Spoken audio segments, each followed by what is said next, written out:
A couple weeks ago, I filmed a video on preparing your older Mercedes diesel for winter driving. I wasn't really planning on doing part two. Part one was going to be enough. And I went over some of the things you want to inspect and check over before winter sets in, because I made the point that from my experience, a lot of problems crop up during the winter, and it's primarily due to temperature. Because when you have aged rubber, aged plastic, when the cold temperatures come, those parts, if they're brittle and fatigued, they will fail when it gets down around freezing. And so guess what happens? Yesterday, my landlord pulls his 300D in here. It's actually a 240D with a 300D engine that I transplanted many years ago. He bought this car, by the way, in 1982, and he's put over 450,000 miles on this 300D, and we keep laughing. It's like, hey Larry, how long are you going to drive this thing? He says, well, I'm just going to drive it until it quits. Well, it just keeps going and going and going. But he pulls in here and he says, hey Kent, I'm smelling diesel fuel when I'm driving the car down the road. And if you haven't seen part one, you should watch it right now, and then I'm going to ask you to guess what the problem was. In fact, when I told Larry, hey, go ahead and pop the hood, let's look inside. When I went to raise the hood, I knew almost right away what the problem was going to be. And sure enough, I looked down at the fuel injectors, and right here around fuel injector number 3, there's a lot of wetness.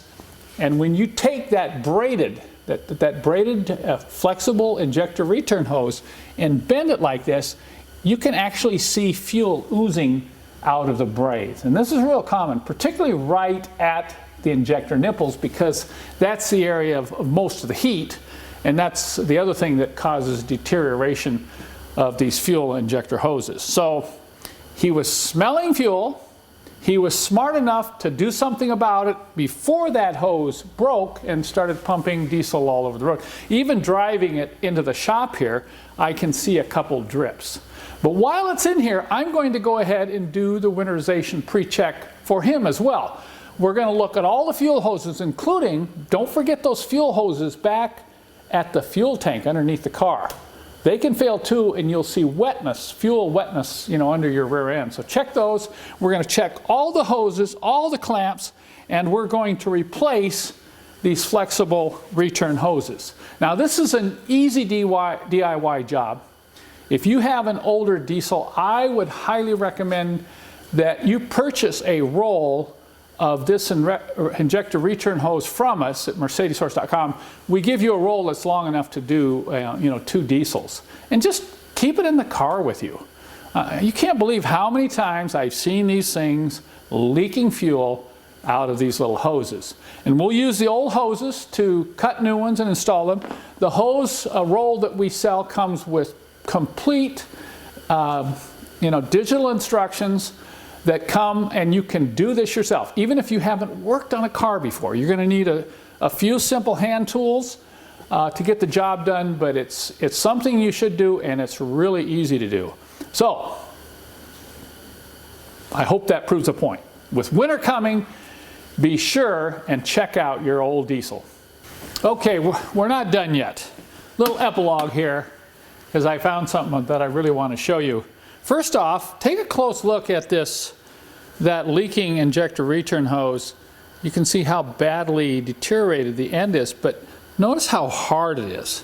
I mean, it literally has lost all the flex in the rubber, and that of course is due to the heat generated from the engine as it dissipates through the fuel injector. But one of the things you always want to check, is coolant level. And I pull the cap and I notice the coolant level's down about 3/4 of an inch.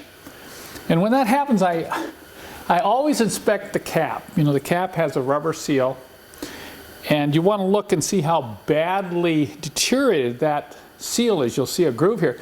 But here, there's a piece of dirt lodged into that seal, and it is actually preventing this radiator cap from totally sealing the radiator tank. So pressure builds up, he's just blowing a little bit of coolant over a long period of time out that overflow hose. So as winter approaches, take a really close look at your radiator cap as well. If this rubber's hard or you see a deep groove in it like you do on this one, just replace it. They're very expensive. You can get them right on our website, and you'll be really happy that you do this.